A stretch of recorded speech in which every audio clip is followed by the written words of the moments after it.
जय गुरुदेव जय जगन्नाथ। ज्ञान विज्ञान और प्रज्ञानर अभिनव रूप रोमंथन को आपण समस्त को स्वागत करुछि मुकुटी।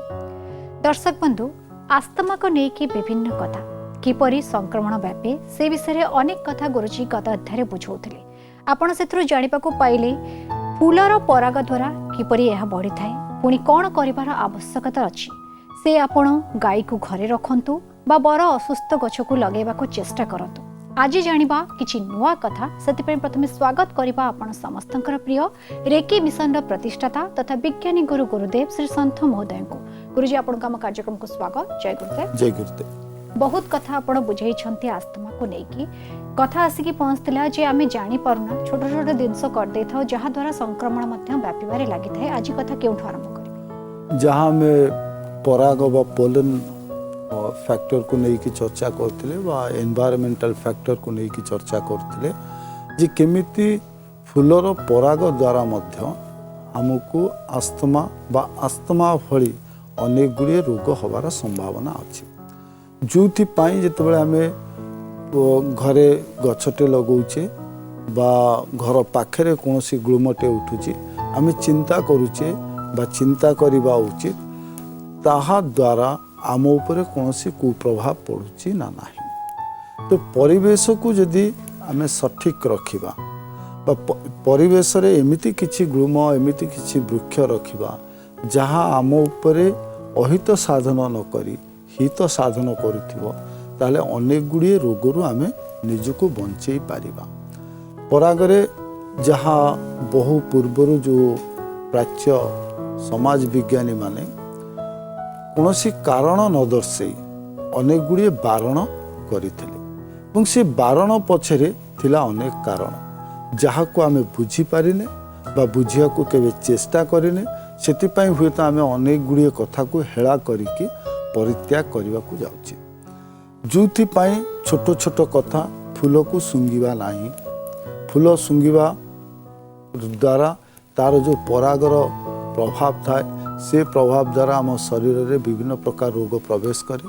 तेणु फूल को आम प्रथमे कौन करूँ धोई दो। जो ठाकुर पाखक नेला बेले भी फूल को धोइबा को पड़े।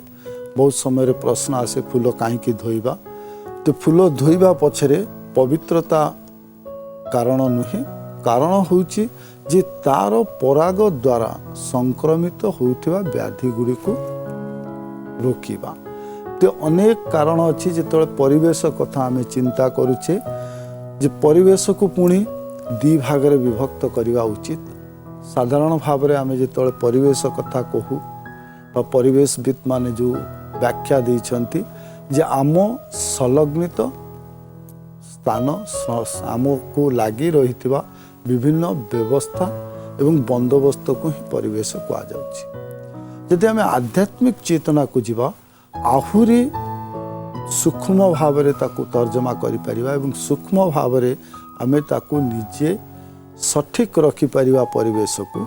जे परिवेश केवल नुहे आम चतुर्पार्श्व थिबा परिस्थिति एवं परिवेश जहार दायित्व नबा उचित। जहार दायित्व नबा द्वारा आमे अनेक गुड़िए रोगरु वंचित होउचे।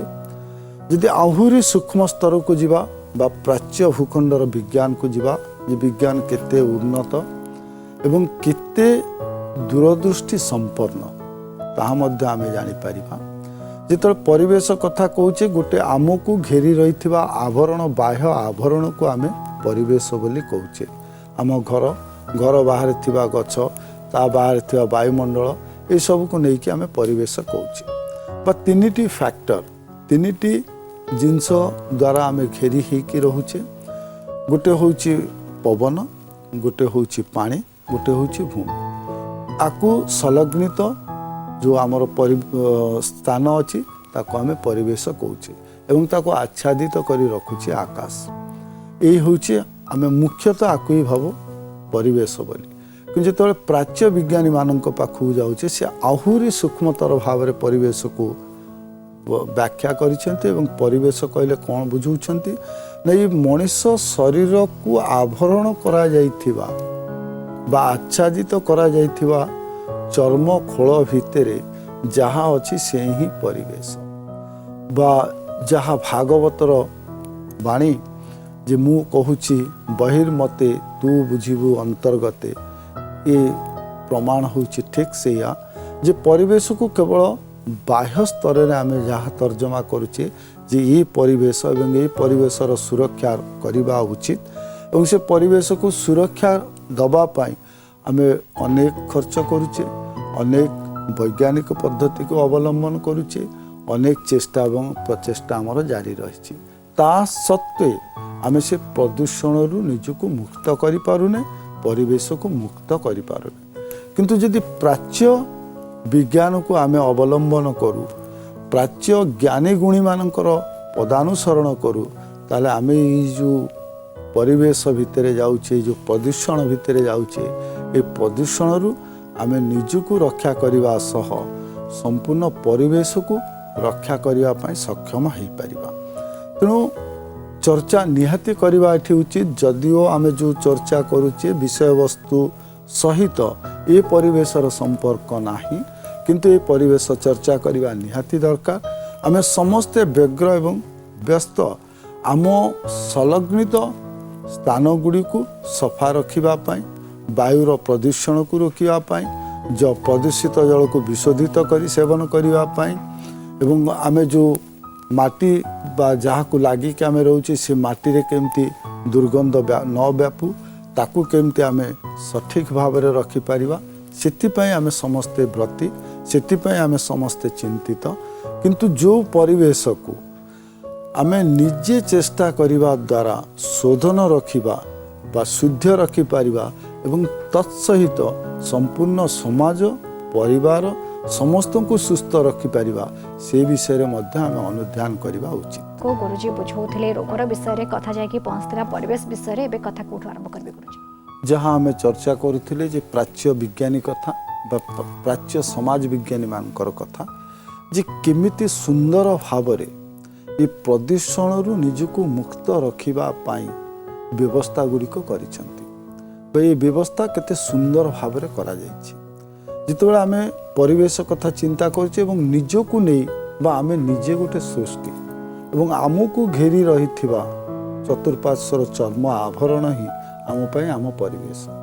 ଯଦି ଆମେ ନିଜେ ନିଜର ପରିବେଶକୁ ସୁସ୍ଥ ରଖୁ, ଆମେ ସୁସ୍ଥ ରହିବା, ତା ସହିତ ଆମ ସହିତ ଯେଉଁମାନେ ଜଡ଼ିତ ପରିବାରର ସଭ୍ୟ ହୁଅନ୍ତୁ, ବନ୍ଧୁବାନ୍ଧବ ହୁଅନ୍ତୁ, ସାହି ପଡ଼ିଶା ହୁଅନ୍ତୁ, ସେମାନେ ମଧ୍ୟ ସୁସ୍ଥ ରହିବେ। ଏବଂ ବ୍ୟକ୍ତିଗତ ଭାବରେ ଆମର ଯେଉଁ ପ୍ରଚେଷ୍ଟା ଏବଂ ଚେଷ୍ଟା ଫଳରେ ଆମ ଅଜାଣତରେ ଆମେ ସମଗ୍ର ବିଶ୍ୱକୁ ସୁସ୍ଥ ରଖିପାରିବା।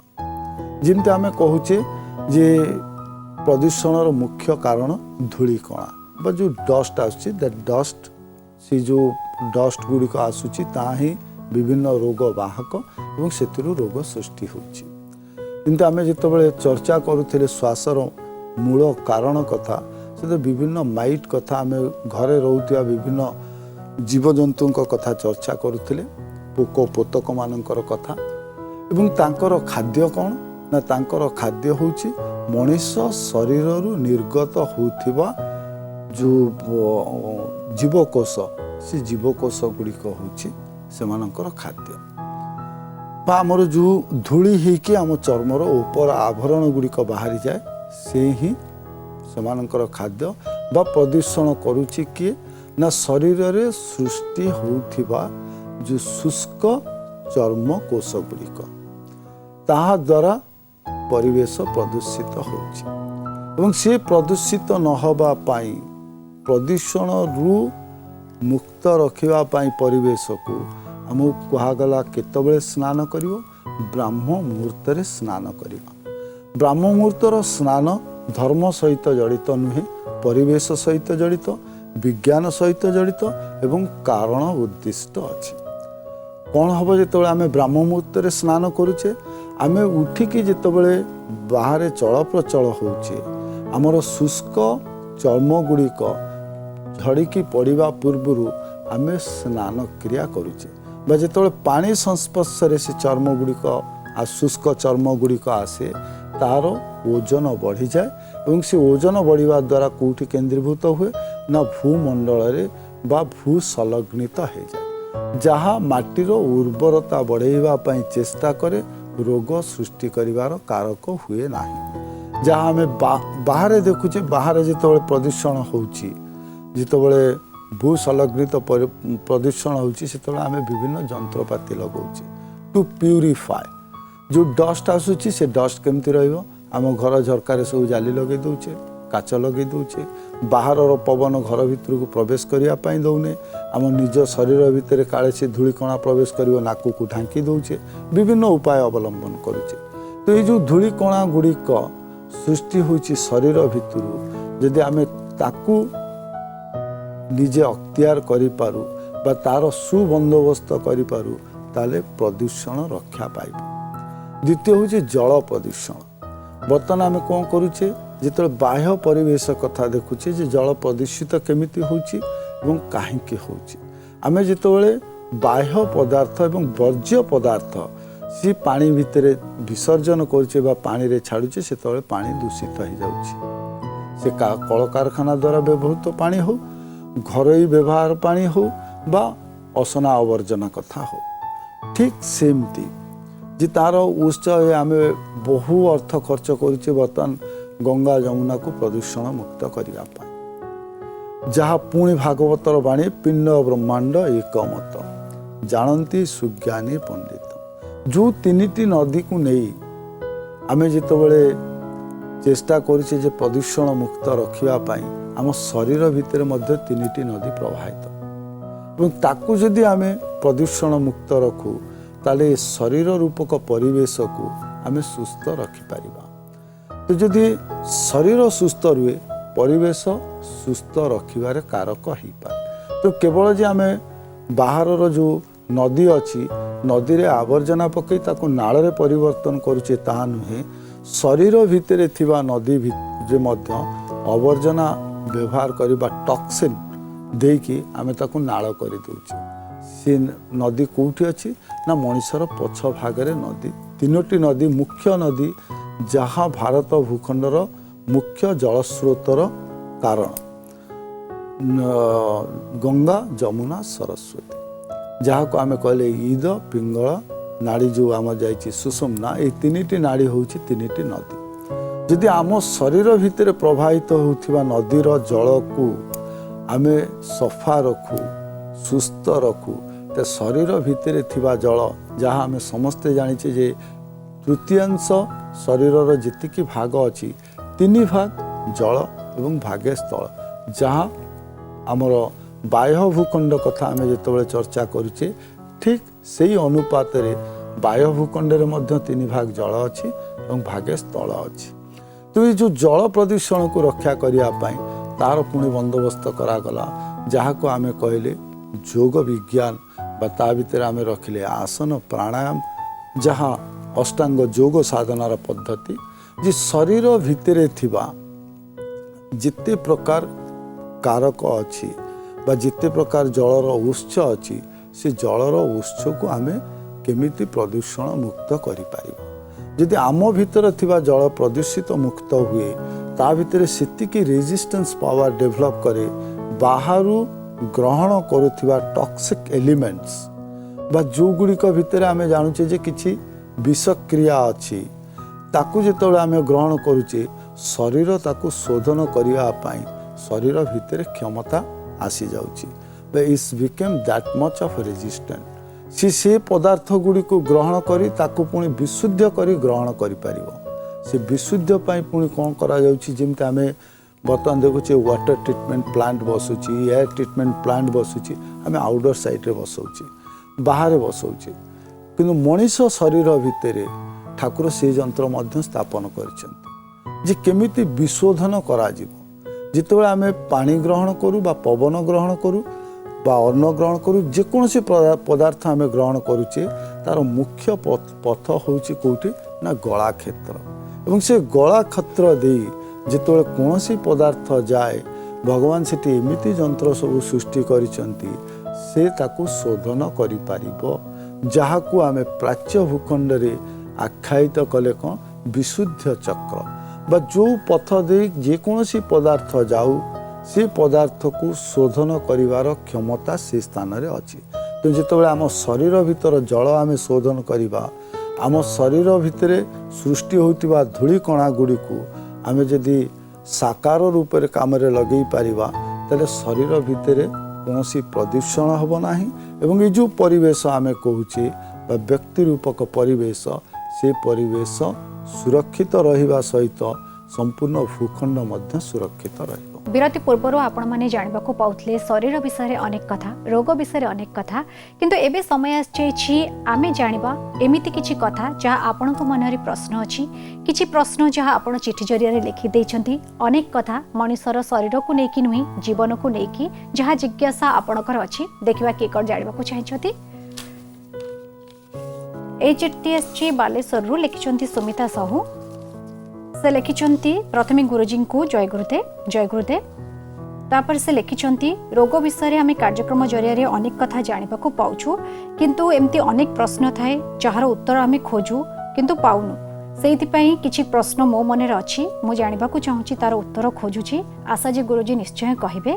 से केते गुडी प्रश्न लिखिछंती प्रथमे लिखिछंती मनीष सबुबळे निजर स्वतंत्र परिचय खोजे बेले बेले से परिचय खोजिबा निशारे बहुत किछि हजेई दिए परिचय पाई पारि न थाए कोन स्वतंत्र परिचय प्रत्येक मनुष्यर आवश्यकता रहिछि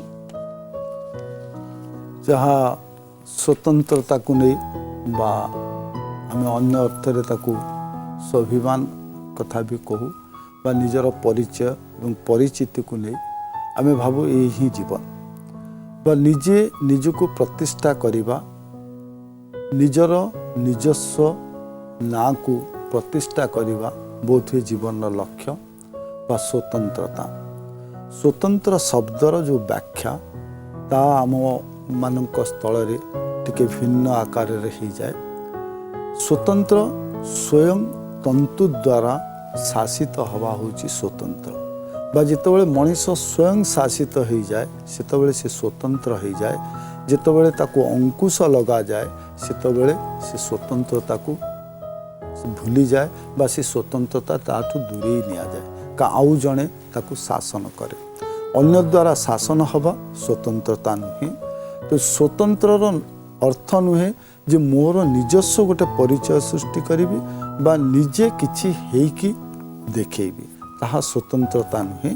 स्वतंत्रता निजर तंतु गुड़िक उपरे निजर आधीनता को साब्यस्त करवा होची स्वतंत्रता एवं से स्वतंत्रता पाई कारण जदि अन्य अर्थरे आमे स्वतंत्रता बुझू जे निजर परिचय निजर परिचिति पाई आमे काम करिबू ताले प्रथमे आमे जानिबा दरकार जे आमे आसीचु केमिति स्वतंत्र भावरे निज इच्छा अनुसारे आमे भूपृष्ठ रे जन्म लाभ करिने जेतोले बापा मांकर इच्छा प्रकाश न होईची से पर्यंत आमर आगमनी हो पारिबो नाही। मो बापा मांकर इच्छा परे पुणी आउ गोटे कहार इच्छा थिबो बा इच्छार प्रभाव रे संतानटी माँ पेटरे बढ़िबा आरंभ करे। तो कौनसी जगार निजर स्वतंत्रता नाही बा निजे चिंता करिबा एवं निजे करि पारिबा से स्वतंत्रता आम कहा पाखरे नाही। तो से स्वतंत्रता को आमे दूरे जीवा दरकार। प्रकृत अर्थरे जहाँ स्वतंत्रता से स्वतंत्रता उपरे आमे पर्यवेसित हवा दरकार बा आमे एमिति काम करिबा जहाँ द्वारा आम स्नायु ना उत्तेजित हबो ना स्नायु शीतलित हबो सीटा होची स्वतंत्रता बा स्वतंत्र बा शरीरर धर्म अनुसारे शरीर काम करिबा। शरीरर धर्म होची शरीर भितरे थिबा सबु धमनी गुड़िक सठिक भावरे धमनी क्रियाशील हवा होची स्वतंत्रता। आमे कोठी आवेग रे एते खुशी ही जीवा जे हमर धमनी रो वेग वृद्धि ही जीव सेठी आमे स्वतंत्रता हरेले। दुख रे आमे निजे भांगी पड़िबा एवं आम धमनी रो क्रिया शिथिलता ही जीव सेठी आमे स्वतंत्रता हरै देले। तेणु स्वतंत्रता को बजाई रखिया पाई हेले स्थिरतार आवश्यकता अछि एवं से स्थिरता आसीबो कोठी ना से स्थिरता आसीबा पाई एकाग्रतार आवश्यकता अछि। एकाग्रता आसीबो केमती ना आमे अनुध्यान करिवार शक्ति आसीबा दरकार। तो से अनुध्यान करिवा पाई सीधा सड़क आमे अनुध्यान करि परिबा नै ऑब्जर्वेशन जे सब जिंस को आमे अनुध्यान करि परिबा नाही। सेतिपई कोन करा गला ना ताको आउरी छोटो सेगमेंट रे बांटी दिया गला जहाँ को पुरातत्व विज्ञान ने कहले योग विज्ञान अनुध्यान केमिति करिबा ना जेतबेले ध्यान करिबा सेतबेले आमे अनुध्यान करि पारिबा। तो ध्यायते इति ध्यान जे ध्यानर अर्थ नुहे जे केवल भगवान को चिंता करिबा जे कोनोसी घटना जे कोनोसी पदार्थ जे कोनोसी विषय उपरे एकाग्रता हवा बा से विषय को ही केवल चिंता करिबा होची ध्यान बा बारंबार बारंबार ता उपरे ध्यान रखिबा। तेणु जितेबाला आम ध्यान रत होचे बा कोनोसी जिनस गोटे पदार्थ उपरे गोटे घटना उपरे गोटे जिनस उपरे आम जितेबाला एकाग्रता करुचे सेतेबाला आमर अनुध्यान करिवार क्षमता बढ़ी जाए बा ऑब्जर्वेशन स्किल डेभलप्ड। जिते ऑब्जर्वेशन स्किल डेभलप करिवो सेतेबाला आम भितर कौन आसीबो ना आम इते पदार्थ सहित जड़ित हो जिबा घटना सहित जड़ित हो जिबा बाह्य जगत सहित जड़ित हो जिबा आम भितर स्थिरता आसीजो। स्थिरता जड़ता नुहे। बहुत समय रे अनेक समय रे प्रश्न आसे जदि आम किछि न करिवु स्थिर हो जिवु निष्क्रिय हो जिवु आम जड़ हो गलु। ने जड़ता एवं स्थिरता दुटा भिन्न कथा। जड़ता स्थिरता क्रियाहीन हो जिवा एठी किंतु क्रियाशील रहिबा कि स्थिरता रहिबा बा जो काम को करिबा आम से काम करने भितर आम भितर स्थिरता आसो जहाँ को आम पछरे कहले जमती मोटिवेटर स्पीकर माने कहते बी 100% 100% हवा जहाँ को आम मॉडर्न वर्ल्ड रे modern word modern phrase use करके आम जो चर्चा करुचे से आम कहे नहीं इट इज एक्सेप्टेबल कि जो धर्म को लेकिन आम चर्चा करुचे से भावुचे जे ये गोटे अंधविश्वास। तो जो चेतन सत्ता काम कर चेतन शक्ति काम कर से ध्यान कर ध्यान रु आस्ते आस्ते सब गुण परिस्फुटित हेब और भितर स्वतंत्रता देखादेव बा निजे निजको शासन करी निजे निजको सठिक पथरे नबार क्षमता निज भितर आसीबा ही स्वतंत्रता। आज्ञा एक कथा यदि आसीଯିବ ताले आपे आपे परिचय एक सृष्टि होइଯିବ आउ काहाकू कहबाकू पड़िबनी परिचय निजे खोजिबेनी जेमति कि से लिखिचंती परिचय खोजिबा निसारे बहुत जण हजेई देथांती किंतु प्रथमे निजको चिन्हिबाकू पड़िबो निज भितर स्थिरता आनिबाकू पड़िबो ताहाले जाय कि आपण स्वतंत्र हेई परिबे। बहुत सुंदर भाव रे गुरुजी बुझाई देछंती आपण ए विषय रे और अनेक कथा जानबाकू इच्छा थिले मध्य समय अनुमति दोनी। आज अध्याय पे बहुत बहुत धन्यवाद। जय गुरु। दर्शक बंधु समय सरी जाइछि बहुत कथा आज आपण माने जानबाकू पाइले। जदि आउ किछि मनरे प्रश्न अछि किछि जानबाकू चाहुचंती जिज्ञासा अछि ताले आपण माने हमकु चिठी लिखि परिबे। हमकु चिठी लिखिबार ठिकाना हेउछि रोमन्थन प्रार्थना टीवी मार्फत ओडिशा टेलीविजन लिमिटेड चंदका शिल्पांचल Patia plot number N 28/31 Bhubaneswar 751024 Odisha. चिठीर अपेक्षा रहिलु पुणी देखा हम रोमन्थन आउ एक नूतन अध्याय से पर्यंत विदाय दिंतु। जय गुरुदेव।